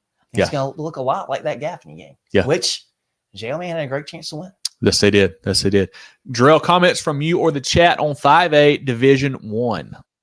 Not too many. Just got an important comment here pertinent to this week. Okay, the most recent CFP rankings are out. Clemson 12th, Carolina 15th. This game certainly could be for a playoff spot. We'll see how it all shakes out, but we have a big one in the Palmetto Bowl on Saturday. Yeah, let's get to 4A. I'm ready for that one. Let's get there, guys. I feel like we lit it on fire apparently already. We lit a grenade and ran away. But let's go down to 4A now, John. Let's take a look at the 4A ranks, the 4A playoffs this week. Yeah, so in the lower state, Hartsville will play South Florence again, a game we saw a couple weeks ago. Yeah, we've got some highlights from that game actually we're going to play here while we're going through it. But a heck of a ball game. Hartsville won 54-35. It felt like it was probably a little bit closer than that. They had a couple big plays late, led by big games from Barnes and Demarion Coe and Tristan Spann out wide. Just speed all over the field for the Red Fox. I think they had 3 or 4 guys go over 3 miles per hour. I think running the right run. Is that Jerel? You may remember. I don't know if you remember or not. But I think that's what I saw the tweet from our friend Ian Gary, and they would catapult. But they had a lot of speed there for South Florence. South Florence is playing good football too, though. Last week Hilton Head Island was allowing 15 points per game. South Florence scored 56 on those boys. Jaden Sellers, younger brother of Lenore, South Carolina commit there. 227 rush yards, 4 touchdowns, 3 catches, 105 through the air, another touchdown. They were playing great football. Messiah Jackson, Amari Adams, Zion Gilbert, Trey Leonard. They have a 3-headed monster at running back now with Sellers there. They can certainly get it done. And Coach Marlowe and the boys, another program that has gotten to the point where they expect to win football games. They have built a great program there. State title 2 years ago, state runner-ups last year. They are built for a deep, deep November run. But now Hartsville, though, they already beat them once. Can they do it again, John? It's going to be a lot of fun. What do you think? Yeah, and I picked South Florence in this game that we're watching highlights here from because I thought South Florence would be too physical for Hartsville. And Hartsville proved, hey, whatever. We're just going to hit a bunch of big plays. Look at this. They're dancing around saying, we got the speed. You come catch us. I'm just going to find a seam, and then you can watch my taillights. Yeah. I want to pick South Florence again because I still think they are the more physical group. But I can't do it. I can't do it after seeing what Hartsville already proved on the field. And they're playing at home. It's the same cast of characters. Hartsville's healthy. I got to go Red Foxes. I can't. I would be doing them a disservice. I would be doing my eyes a disservice if I picked against them in this game. I think they'll win again. Yeah, hard to beat a good team twice, but you got them at Kellytown again. That's a big plus. That's a really good home field atmosphere there for the Red Foxes. Coach Calabrese does a great job there. I will say this. If you're South Florence, do not kick the ball to Demarion Coe. Kick it out of bounds. Kick an onside kick. I don't care. Do not kick him the football. He is dangerous. He's lethal. He's got the Hartsville career record for kick returns. He ran one back against you a couple weeks back. And in that game, what's great, they tried to kick it away from him. They just pitched it back to him. He ran it anyway. So maybe you just kick out of bounds. I don't know what you do there, but do not let Mr. Coe get the ball in his hands. He is a stud. I think I'm going to go Hartsville as well, man. They are so explosive right now. I love what they're doing. And it could be a great matchup between Sellers and Coe, who can make the most explosive play. But I think Hartsville at home sneaks this one out. Yeah, and Sellers a great player in his own right. I've seen him play before as well. Very explosive player. It'll be fun. It'll be a lot of fun. And I saw Nathan said it's the runner-up game for 4A. I tell you what, there's a lot to be decided on the upper state side, but I don't know. We'll see. See. It's going to be fun. It's going to be a lot of fun to watch. The winner of this game will face the winner of Gilbert North Augusta. Gilbert, a team, did not expect them to be here. Did not expect them to be playing football this late in the year. Great program. A little bit of a dip this year, but here they are. North Augusta has been good all year long. I like, again, here we go again. Good teams. I like the weapons and the athleticism, the talent that North Augusta has. I think Gilbert's done a great job to get here. I think North Augusta, you expect to be here. I like North Augusta in this game. I mean, this is really the rematch side of 4A. You know, we get two region rematches again for the semifinal. You know, obviously South Laurens, Hartsville, now Gilbert, North Augusta. North Augusta beat Gilbert 37-14 earlier on in the year. Last week, Michael Doe, another big game. You mentioned the weapons, man. Coach Exume at Gilbert has done a fantastic job this year. That win last week really caught me off guard. I thought Bishop England had a good defense. They scored 36 on those guys. Did not see that coming. But on the flip side, North Augusta hammered a Goodman River team. Just absolutely hammered them on both sides of the football. Do you have that final score there, John, of that one by chance? It was, I want to say 36-6. Yeah. Hammered those boys. I love what they can do. Michael Doe, Corey Tillman, Connor Brown on offense, man, so explosive. Coach Bush's bunch is playing great on that side of the ball, and defense is locked in as well lately. I think North Augusta wins again. I think they beat Gilbert the second time this season. I think so too. Now, on the upper state side of the bracket, we talked about that South Pointe Daniel game. That's one of our CONA games of the week. Winner of that game going to face the winner of Westside Camden. Kevin doesn't want to talk about the games. He doesn't That's not think true. The Bulldogs have a chance. That's not true. I don't know. I think maybe not. Camden really was impressive last week. They've scored 43 points the last 2 weeks. The Camden offense seems to have found themselves a little bit. I think they are a little bit one-dimensional, though. They can run the ball well. Wyatt Thompson, he's playing quarterback. He's very fast. He's a guy. They got a lot of speed in that backfield. Oh, man.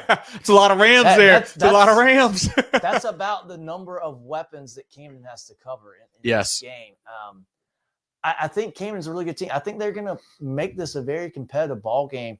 I don't like the Camden offense to be able to keep up with the West Side offense to win this game. I think they'll make West Side's life a little bit tough. I think West Side's not going to like the amount of points that Camden could put on them.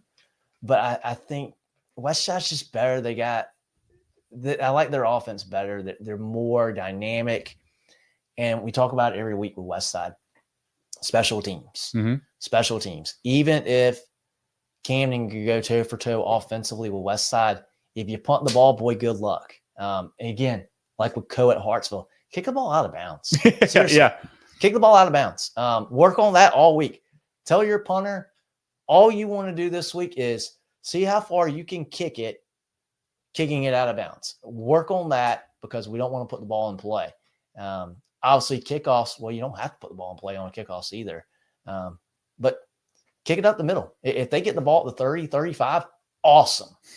Awesome. That's a win.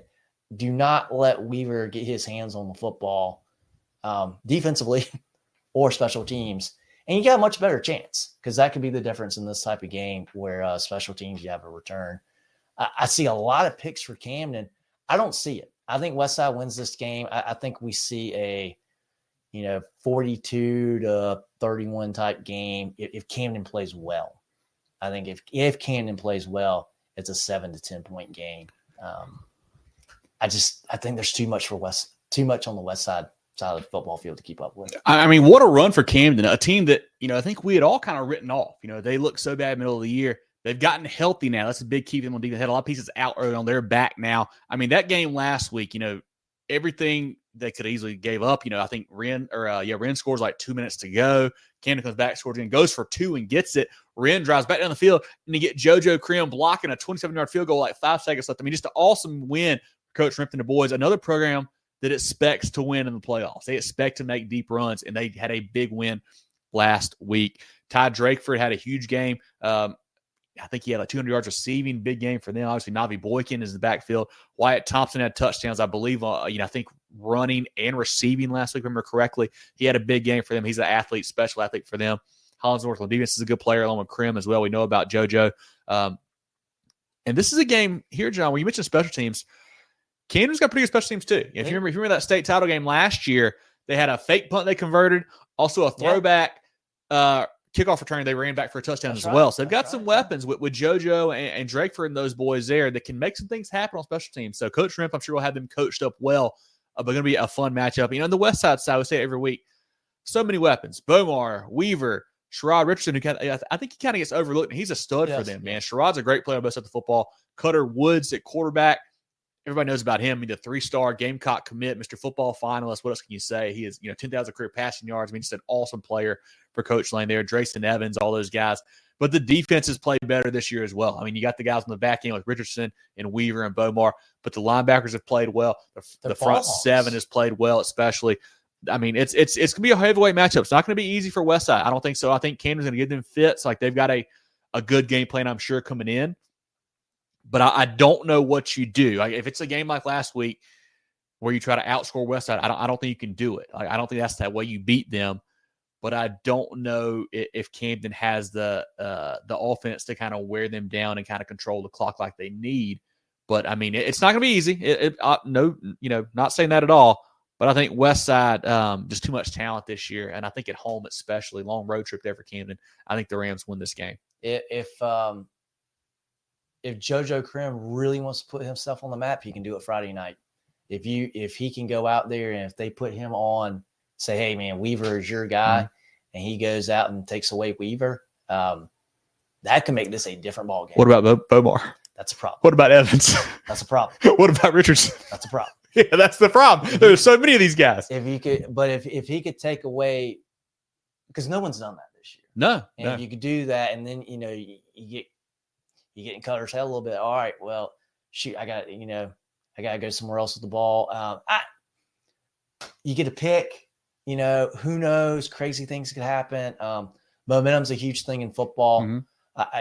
If JoJo Grimm can make a big play like that, and where I think this is where I'm getting at, Kevin. I think if Camden, whether it's Krim, whether it's somebody else, and I'm thinking more so Krim and Weaver, because those are the two top guys on both sides of the football for each of these teams.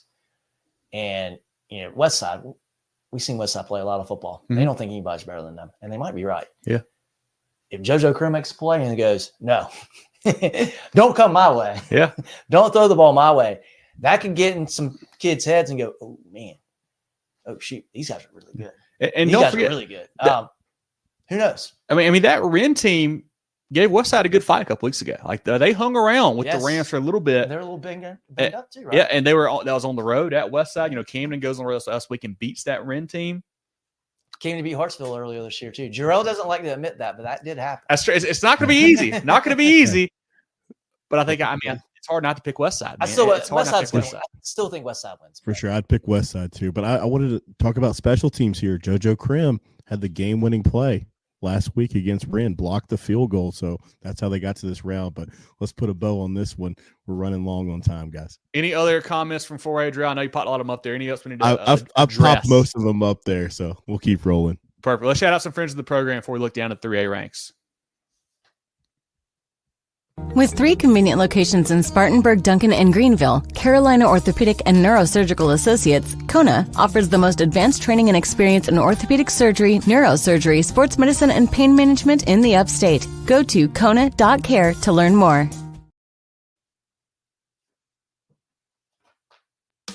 Preferred Home Services.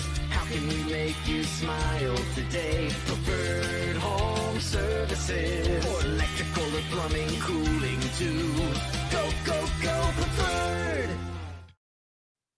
Looking Looking for top-notch sports gear and uniforms? Look no further than First Team Sports. With 30 years of serving the Carolinas, First Team Sports is your local full-service dealer. From youth teams to colleges, we've got you covered with team uniforms, staff apparel, letterman jackets, sports equipment, and facility branding. Visit our local store in Greenville or firstteamsc.com. Make First Team your first choice.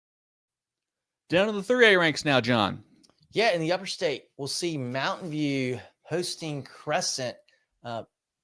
Great run for Crescent. Yeah, another rematch here. MVP beat him the first time, 48-21. Drummond had 238, 3 touchdowns. McGill had 233 on the ground, 65 receiving yards. Hainsworth had the 136 receiving as well. Crescent surprised me. I thought Crescent was going to win last week. I think MVP, though, too much talent, too much firepower. I think Coach Ramsey and those boys continue to roll to that upper state final. Yeah.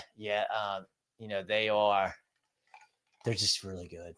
They're really, really good. And it's a reoccurring theme. It's a story of offenses, I think, this year. In Mountain View, again, they've got an offense that I think if you're Crescent, I just don't think you got enough to be able to stop them enough to win this ball game. Now, the winner of this game will face the winner of Powdersville and Belton Honeypath. This ball game, I think, is going to be quite close. And I think we found out Friday night if Belton Honeypath is really, I know this sounds crazy, in my opinion, if they're a legitimate favorite to win the state championship. Yeah, and BHP, last week got the pass game going. Big game out of Tajay Martin out wide for them. We know what Henderson can do at running back. I think he passed, what was it, 6,000 yards, we said, John, 7,000 yards, rushing, whatever it was. Big number he passed, man. He's had a great season, great career, of course, for Coach Blackston and the Bears there. Powdersville, 9 in a row for them.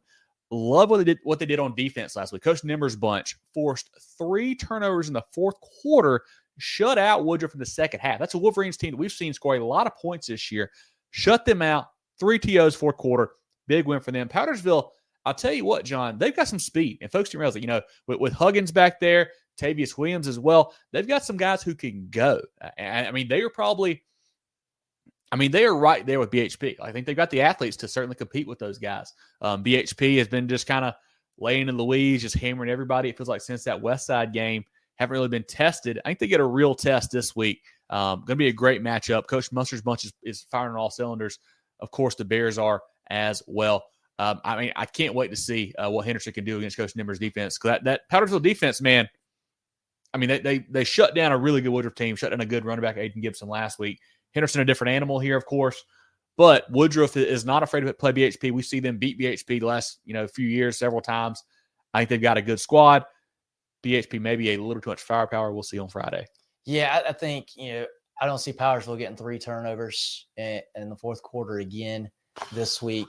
And if they do. And another thing we don't consider too is Henderson touches the ball, a handful of times a game. Mm-hmm. If we are in a 14-14 ball game in the fourth quarter, he's going to be getting the rock, whereas typically in the fourth quarter, he's not getting the ball. I think Henderson, if this is a close game, and it should be a relatively close game, but I think Henderson's going to be the ultimate deciding factor if it does come down to a fourth quarter ball game. And I think it will to a degree. But I don't think Powdersville is the team that's going to knock off Henderson and BHP.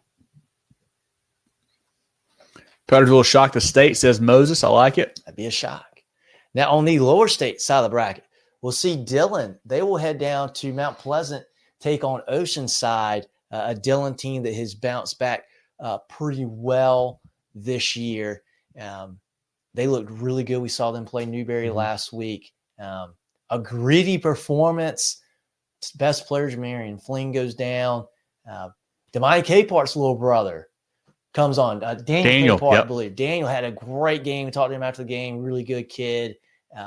He stepped up in a big-time situation. Dillon looked really good. They looked the part. I don't know as much about Oceanside. I think this will be a really good game. I'm going to lean Oceanside because it's down there. But Dillon's playing really good football right now. I think this is going to be a fourth quarter ball game. Could come down the last possession like we saw in Newberry.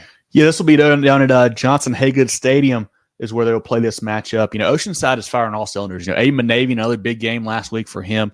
Running back Terrence Moore, receiver Will Virgilio out wide. They're playing great on both sides of the football. And that Walkmall team, they held 6 points last week.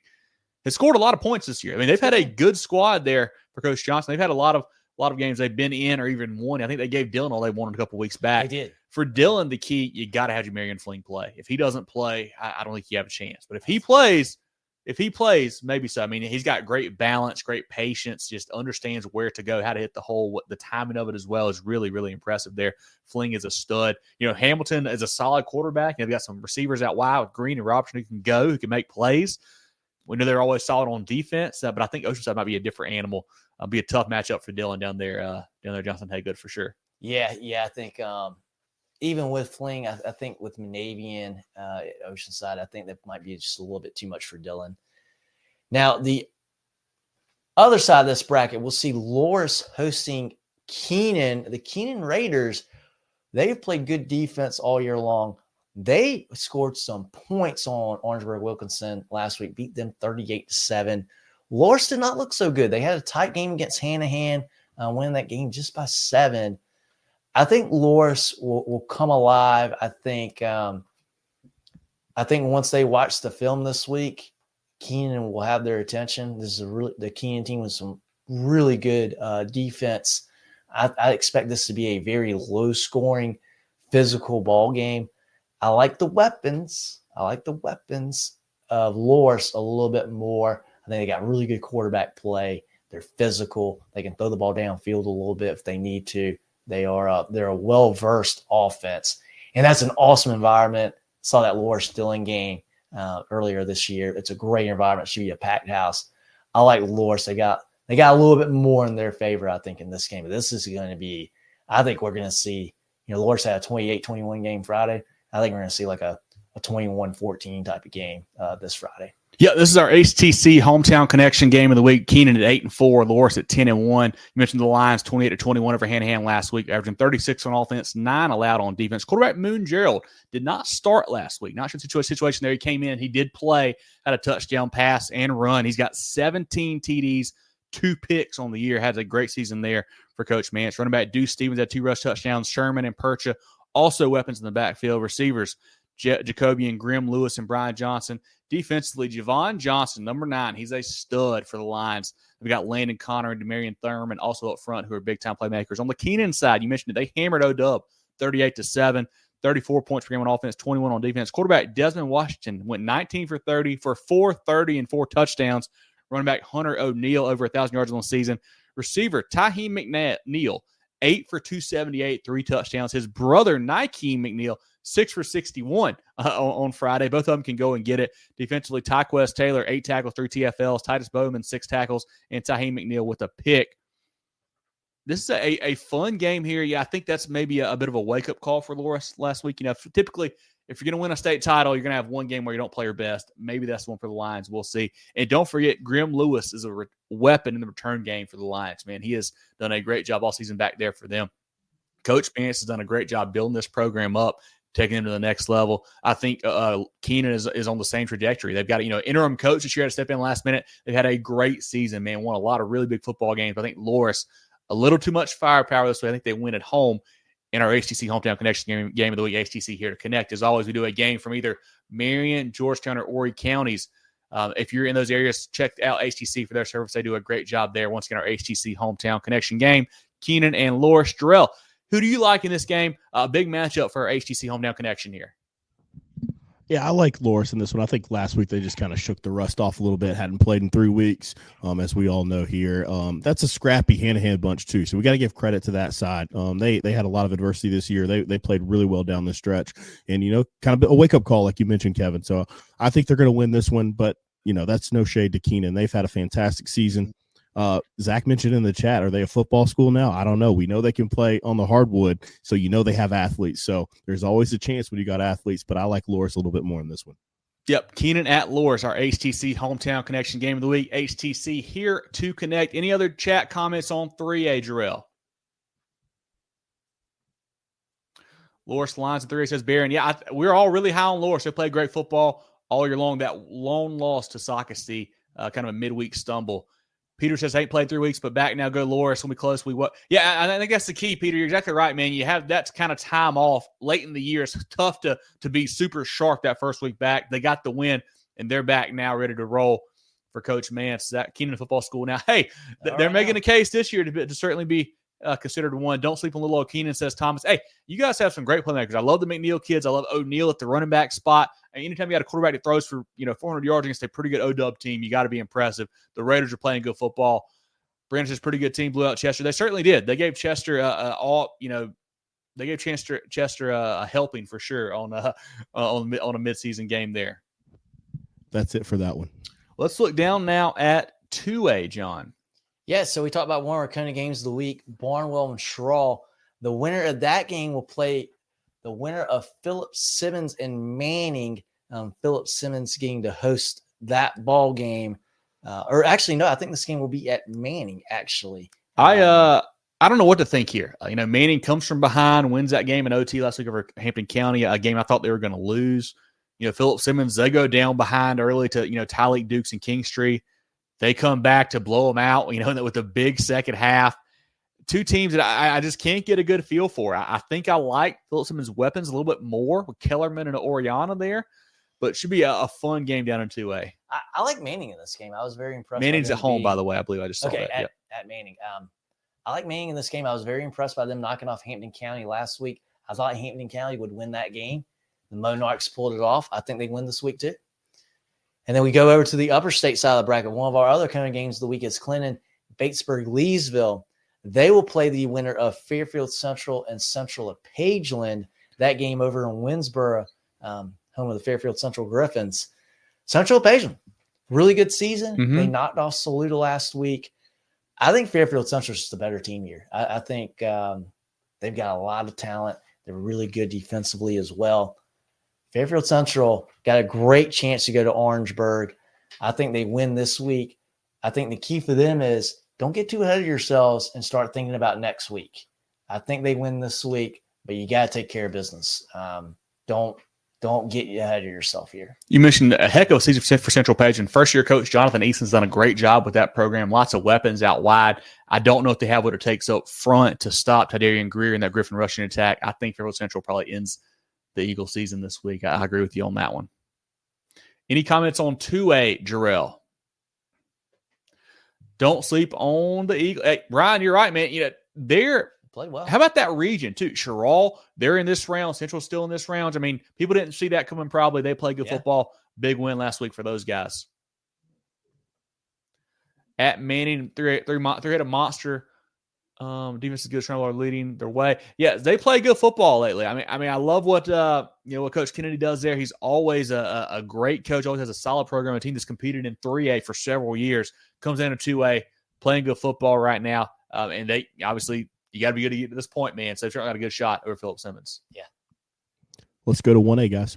Down to the 1A ranks. On the upper state side of the bracket, Abbeville hosting Lamar. The machine that is Abbeville continues to roll. Lamar, great program. Good to see them back deep in the playoff run here. Abbeville is going to be too much. I don't know that this game is going to be very close either. Lamar, did not play their best last week. They're going to need to play a heck of a lot better this week to beat Abbeville. I mean, the Panthers' weapons, with Leach and Norman and Haddon and those guys, I mean, they're just loaded for Coach Nichols. Have dominated everybody since, really that Batesburg-Leesville game really on in the season. They play great football. I think Lamar just not quite enough to hang with Abbeville. But they've got some playmakers, man. Obviously, Zoom Jackson, what they can do, Zori Pierce as well. But I think Abbeville, the Panthers, probably too much firepower. Yeah. And they'll play the winner of one of our CONA games of the week, Lewisville, going to Hunter-Kinard-Tyler to play that ball game. We talked about that early on in the program. Lower state side of the bracket, we will see Lakeview hosting Bamberg-Earhart. It should be a really fun ball game here. I think Bamberg-Earhart wins this game, but I think it's going to be a pretty good battle. Yeah, Bamberg-Earhart was in a tight one last week. Baptist Hill, they pulled away the second half. Running back D. Odom, 19 for 135 and a touchdown. Chanston Crosby, he's back healthy now, had a bit of a procedure. He's back. He came in the second half, led them to that victory, 10 for 13, 259, 2 touchdowns. MJ Can, big-time player, along with Javaris Logan up front there for them. Lakeview, they were in a dogfight with Johnsonville. Won that game 21-14, very tight there. Had a problem holding on to the ball. They fumbled a ton. They fumbled their first 3 drives, maybe 5 times in total.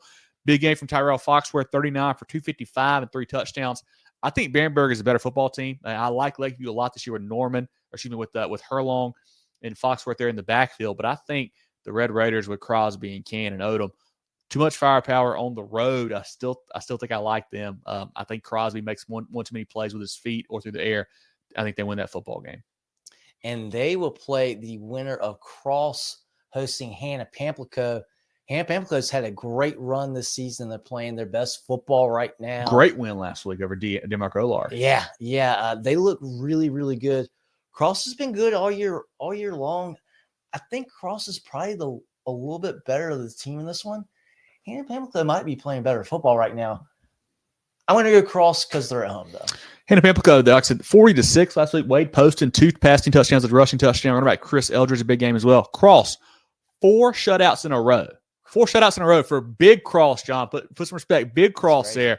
Carmelo Jones, 12 for 127, 2 touchdowns. Man, he's had a huge year for Coach Wright. I think Cross too much, man. I think they've got the weapons on both sides. You know, Caden Ramsey and Jones playing both ways. I think they win this football game. But Hanna Pamplico, I mean, they've got the offense to stick around with some teams. I think Cross is at a next level right now. Should be a good game, though. Should be pretty close. Any 1A comments from you, Jerel, or from the chat? DeKay, we're ready this time. Arthur says, hey, and if you missed that chat, Arthur, we broke down HKT and Lewisville at the beginning of the game. Go check that out. Once you get done here, you can go back to the beginning and watch that breakdown of the Lions and the Trojans. A-Town train, rolling, says JD. Yeah, I mean, I feel like it's a broken record, JD and John, where it's like, hey, Abbeville's playing so-and-so. Well, this team's had a really good season, but Abbeville is just rolling. I mean, it's a broken record, man. And Coach Nichols has them boys playing great. They're a big-time football team. Seth says Abbeville, Lewisville, Upper State. He's calling it. I agree with you there. I think that's who I think we're all kind of leaning playing next week for sure. That's all the comments we have for 1A, guys. Shout out to friends of the program here, Jerel, and then we'll wrap up. Preferred Home Services. How can we make you smile today? Preferred Home Services. For electrical or plumbing, cooling too.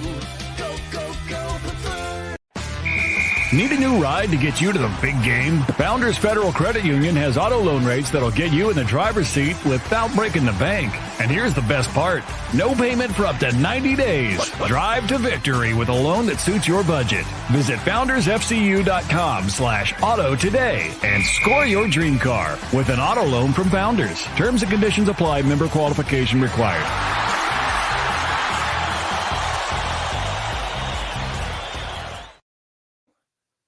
Jerel, we also shouted our friends at HTC as well. Give us a second over here to get something done. So shout out our friends at HTC for our Hometown Connection game of the week. We'll do.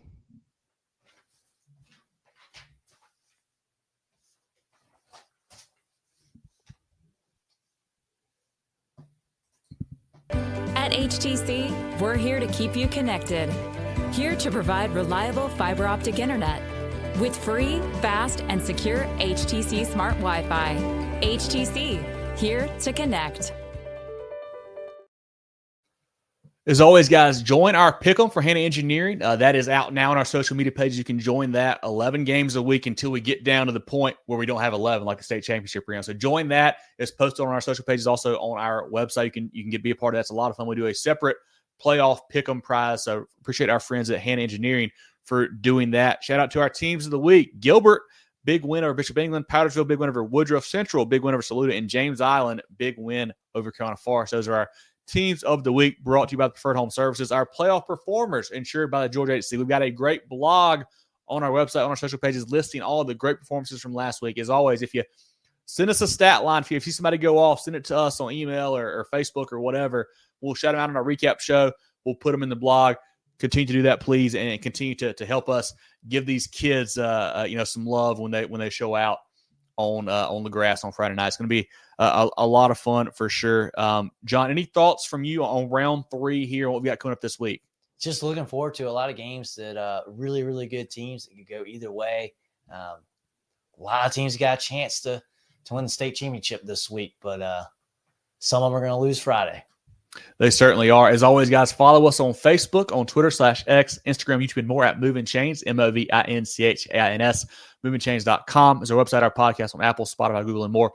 Each and every Tuesday, we do a preview show about 7:15 on Facebook and YouTube. We break down that upcoming week's games. Hope you guys will join us for that. For our upper and lower state championship preview show next week, will be a lot of fun to break down those matchups. We do our recap pod that comes out on Sunday night, Monday morning. We have great coach interviews, player interviews, all kinds of great stuff throughout the week. We had a lot of interviews from last week. Yeah, we caught the Dylan Newberry game, also all the SCHSFB State titles. So a lot of player interviews on our social pages. Check those out. Support those guys there. Get your Moving the Chains merch. We got some great T-shirts right now. A black one, a gray one, a navy blue. I'm wearing the navy blue right now, actually. A gray and a pink as well. You can order these at mtcgear.sc@gmail.com. You can order yours today. Great Christmas presents as well. If you want to get one for your significant other, for your son, your daughter, your mom, dad, whatever, order these for Christmas. We'll get you that shipping, get them to you in time. We got a great hoodie here. This color, also kind of a gray color as well. Love to have you support us with that. We got great toboggans, a gray one and a black one. I believe this is the last gray one in stock. So if you want it, get it now. We're running really low on those. Great Richardson hats as well. The black one up here, the gray bill with the kind of gray back, the gray bill with the black back. Lots of great hats. Really good, high-quality stuff too, John. And, John, we wear ours a lot, obviously, at the games, and it always looks great, and I feel like it feels great as well. Oh, yeah. Especially as it gets colder. Need it. We certainly do. Jerel, any comments from you? You put it up there. You can obviously email mtcgear.sc@gmail.com to order yours or message us on social media. Love to get it hooked up. And also, if we go to a game, we typically have a little bit in the trunk of the car as well. So we'll sell it out the trunk, old school hustling style there if you want something. So definitely ask us if you see us for sure. But Jerel, comments from you on this round 3 we have coming up here. No, great show, guys. Sorry about my connection tonight. Kind of just making it work. Back Cheese home. grater. Just got home about, like I said, I guess 2 hours ago now. But it was a lot of fun. Excited about third round, man. Heavyweight matchups. This is my favorite round of the playoffs. You see some really high quality games here, some potential upsets. Going to see a couple blowouts as well, but I really think you get some quality matchups here. So a lot of fun. Go out, support your local school.